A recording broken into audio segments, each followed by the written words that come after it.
জীবনে 10 দিনে আমার পক্ষে সব জায়গায় যাওয়া সম্ভব হয় নাই। আমি কিন্তু নির্বাচিত হওয়ার পর আপনারা দেখেছেন যে গত 2 বার বন্যা গেল, এই বন্যার সময় কিন্তু সবচেয়ে আগে ত্রাণ আমি নিজে নিয়ে এসেছি আপনাদের এখানে। আপনাদের এখানে আমি নৌকা করে ত্রাণ এনে আমি এখানে ত্রাণ বিতরণ করেছি। আপনাদের এখানে যে বরাদ্দগুলো এসেছে সেগুলো উপজেলা পরিষদ থেকে এসেছে এবং আমি এগুলা সরাসরি ডিপ টিউবওয়েল, এই যে একটা ওয়াশ ব্লক সহ এগুলো আমি করেছি।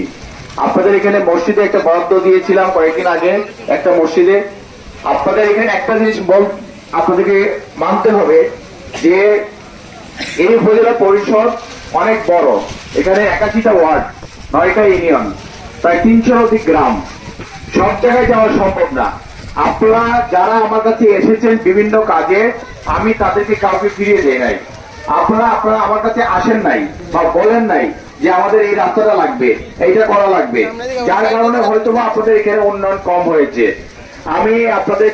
আমি এসে গত নির্বাচনে আমাদের এই মাননীয় সংসদ সদস্য নির্বাচনে যখন আমি এসেছিলাম আপনাদের এখানে রাতে, তখন আমি নিজে দেখে গেছি আপনাদের এখানে এবং আমি ওয়াদাবদ্ধ হয়েছি মনে মনে, আপনারা বলেন নাই, তারপর ওয়াদাবদ্ধ হয়েছি যে আমি যদি ইনশাল্লাহ এবার নির্বাচিত হতে পারি, আপনাদের এই রাস্তা কবরস্থান যেগুলো আছে সেগুলোর জন্য আমি মেম্বার সাহেবকে বলবো নির্বাচনের পরপরে উনি সরাসরি আমার কাছে আসবেন।